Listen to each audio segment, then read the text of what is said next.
Well, time to come up with an intro. I know, nothing sounds more badass in a Let's Play intro than Pimp Stomp in D minor.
God, fuck.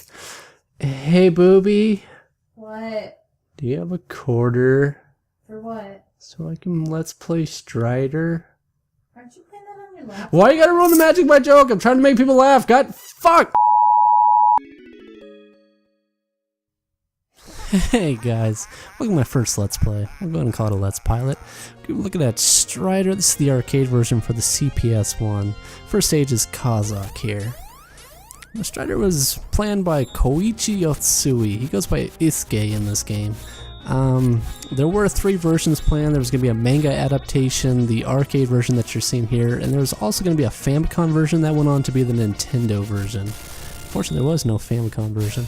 Right here is going to be the first power-up. This is option A, the orb. It is very good. It covers a lot of screen. Every time you swipe your sword, you can see it fires a little fire ring as well. Let's see if we can pick up another one. Alright, you got these 3 little cute robots. You can destroy them. There we go. Just run down the hill. Don't stop for anything. Don't slow down. And you will make the jump over the pit. If for some reason you do get hit or slow down, go into the pit, whatever, you will fight your first boss, which is Strobaya. He is very easy. You just mash. You win. The only thing you gotta worry about is the fire afterwards. You want to hang out under the platform. And then just make your way up afterwards.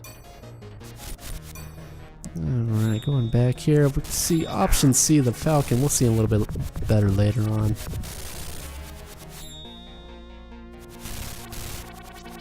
Right here is option B, the Panther. I don't like to pick it up. I'd prefer the option A's. Right there, that's a health power-up. There's another one right there. Refills your health 1 block. Now, I could get this at any time, but I just really want to show it off. You know, I'll show off the Panther as well while we're here. Alright, just when I want to go get it. Yes, yeah, I told you I could pick it up. No faith. And you can see the Panther, he one-shots everything. But just don't like him as much. Option C, there you go, the Falcon. You see him in action. You want to jump in the corner there, or at least I always do, that way you could avoid the mech. Now, a lot of people just, at least in the West, we see the communist influence in this game, but right here in this building you actually see the Islamic influence, where it looks more like a mosque than something you'd see in, you know, a communist state. But, you know, it's neat. We're moving up on the final boss of the stage. This is going to be the Ouroboros. Now, don't be a dumbass and try and slide under him right away. You know, be a smartass by taking a few steps first before sliding. And that's going to be the first stage. It's still new. I love how these cutscenes all sort of blend in together. There's no spacing between their voices. It's alright. Well, it's the second stage, Siberia. It's probably my favorite stage in the game, at least the first half. Second half's pretty annoying. For these wolves, you just want to keep running and slide under that barrier, and you'll hit Mechapone. He's very easy, like most of the bosses we've encountered so far. You just want to get on the ceiling right away.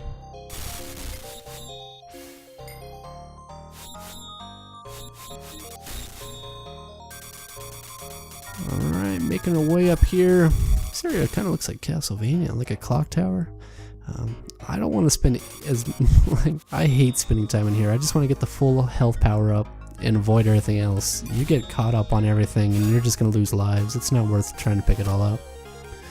And here's our next recurring boss. This is solo. Don't try and attack him up in the air. Wait for him to come down, just jump over a shot. Pro tip, you probably want to hold forward when you jump over a shot, so that way you don't look like a dumbass like me.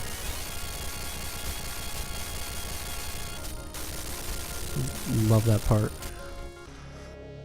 Of course, I think I've lost a lot of quarters trying to make that jump. First time I played it.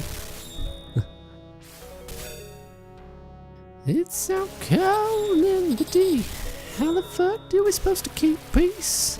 It's out on the strand. This is gonna be the first one-up, the only one-up of the game. Sure to pick that up. Lighting here is not too bad. Just gotta know where to stand. The frogs, the mechs that you're seeing all around, really you don't have to worry about them. You just gotta know if they're there more than anything. And here's where this stage starts to get annoying. You gotta ride these platforms through just a huge bombing raid. And these bombs take several hits, they're random. And as you can see, they knock you to the platform, which just makes it worse. I really want to get up top, but there's just no way. I'm gonna have to wait for the next platform. Luckily they do put health on everyone. So let's see if we can make it up here. Oh god. Nope. Huh. That's alright. I still got my orb for some reason. I missed the health, but yeah, the orbs take up a block of your health. And I lost the block that he was on, so I don't know why he's still there, but it's alright. I'll take advantage of it. As we near the main ship, it becomes a lot more difficult to anticipate the bomb location just because you have less time to react, and you gotta get on this little edge right between all the bombs. Alright. For the swinging platform, make your way to the left of it and jump from there. It's actually a lot easier. And that way you could hang down here and take your slashes. And the next boss is actually going to be the Tonpu sisters, the Kuning martial art team, whatever you want to call them. There's 3 girls. I like to hide. I like to be a bitch down here, you know. Did I get all 3? So one more. Told you I like to be a bitch. Alright. Well, go ahead and kill the pilot, and that's the end of that level. We lost a lot of life, but haven't lost any of our lives yet, so we're okay. No game overs.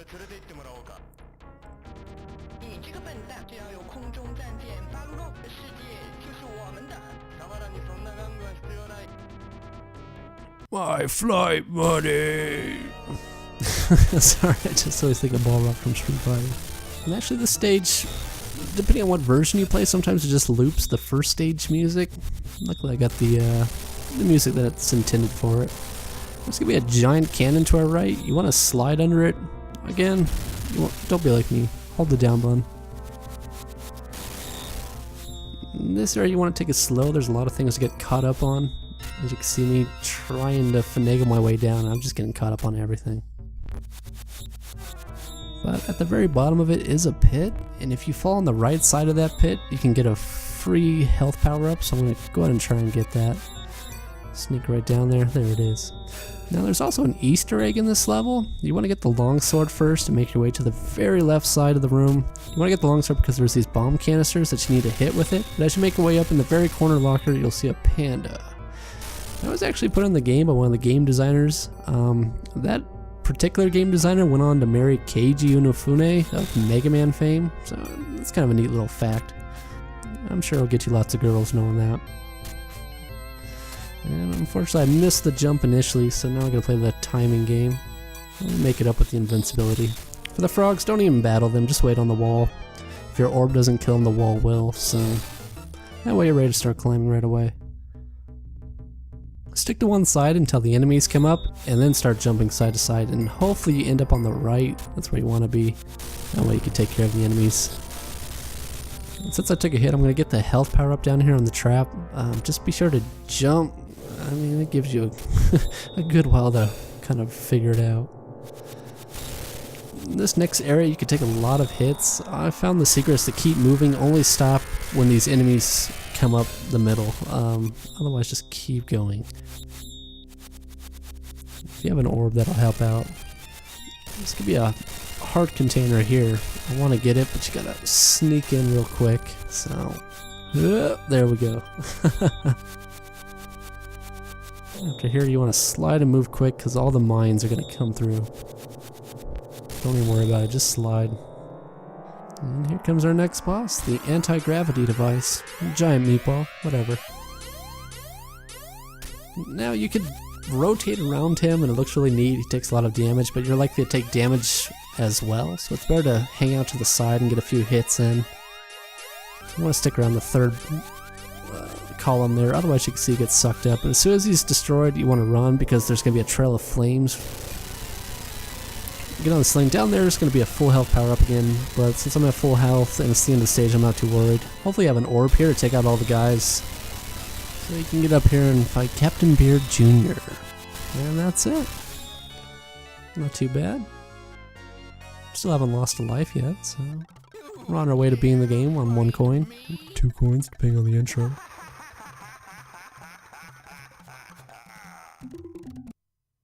Alright, here's the next stage, the Amazon. It's probably where the difficulty actually starts to ramp up a little bit. There's an orb down there. It's better to just keep running, forget it. Now here you're going to see these red pods. You want to keep your distance when attacking them. And then they'll also start to pop up, so you want to keep moving. All these jumps on the left don't pop up. There's always an X. You'll see it on the next. There you go. See what happens when you go up? You get hit in the face with an X. Over here there's going to be 2 women on ropes. Just wait for them. There you go. Fun fact, on the original arcade palette, all these Amazonians are actually nude. If you look closely at them, you'll actually see a green leaf kind of pasted on. That came later in the arcade. On other versions, like the Genesis, they've completely swapped the palettes, so you can't tell anymore. Nice music here. I want to go left and get the invincibility. Oh shit, Triceratops.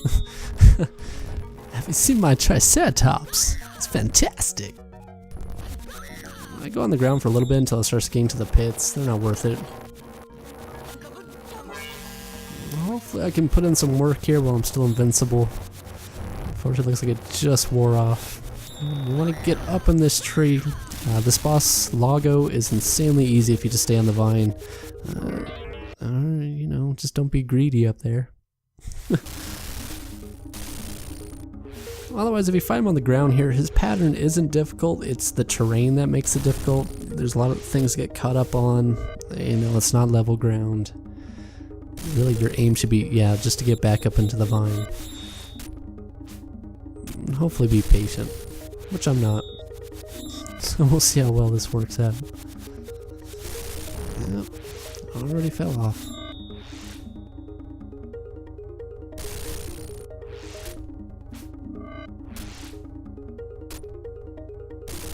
That was bad timing. Alright, screw this. Use the dinosaur tail to get back up. That's how you actually do it. Just sit here. Don't be impatient. Just wait. Don't jump into your sword. You see how easy it is.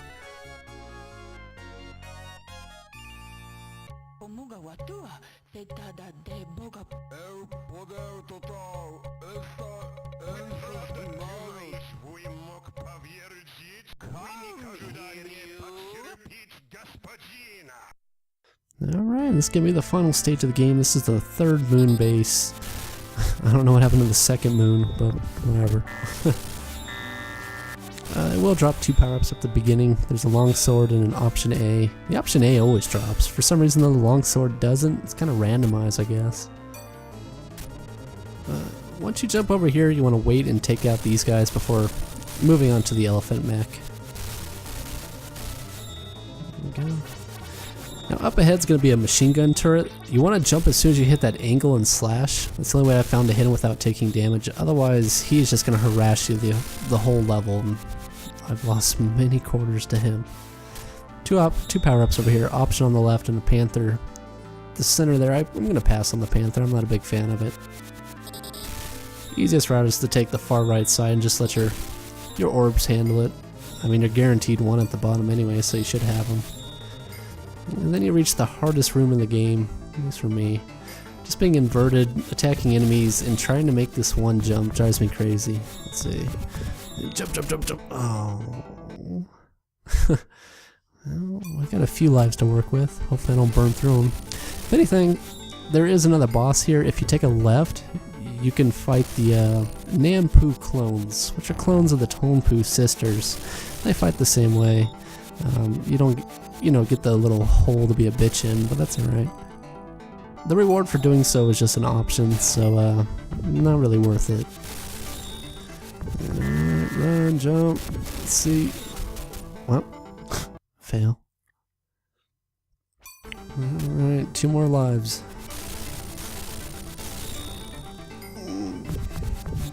The problem is after that long jump, you can't wait around. You have to jump again. So here I try and slow down, wait a little bit, and there's just no time. You have to hit it perfect. And now I'm on my last life. So I have to make it. Run, jump. Alright, nice. It's all downhill from there, really. He'll take a few hits, but that's the only part I'm worried about. Go to the right to spawn the spikes. That way you can keep moving downwards. Once the 2 vertical ones come, you want to jump. I jump a little late, and you'll take a laser. Laser beam to the face for failing. Another boss encounter again. Get the anti-gravity device. The only difference is that we'll have enemies on each wing of it. I'm down to 1 hit, so I'm going to go to the center and get a health power up real fast. Hopefully it goes down quick. I really don't want to jump into him. Of course, once you do destroy him, you gotta run and jump down this pit, but you want to hit the right side of it before falling. Otherwise, you just keep falling. Right there is going to be the longsword power up. You want to save that for later. Only difference here, you gotta jump. Oh, I guess that laser hit my heel. So, I accidentally pick up the longsword power up. It's gonna be really bad up ahead. You'll see why. I'm gonna have to rush this a little bit. And here we fight Solo again. As before, at least you can see a little bit better here. Wait till he comes on the ground before coming after him. He'll go down pretty quick. And that way, the only thing you have to really dodge or chase after is right there. And this is when you originally want to get this longsword power up to fight this elephant. Otherwise, as you can see, your sword just doesn't reach him. You're gonna be hanging off the platform. Just need 1 more hit. Alright, I got it. Alright. Mechapone again. I try and focus on him until the T-Rex gets too close. Yeah, they both go down pretty quick. As the Lago spawns in, you want to run behind him. Make him jump backwards so you can kind of open up space. And here you can finally see his pattern. As soon as he jumps, you want to jump up and attack him, and then retreat. Like I said, it's an easy pattern. The only difficult part in the jungle is just all the vines. He does take a few too many hits though, and sometimes your timer will become an issue at this point, so hopefully we can get him.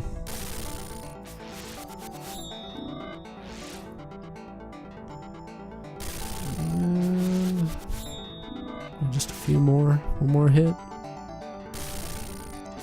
Yeah, that's the last one. Or Boros is going to show up again.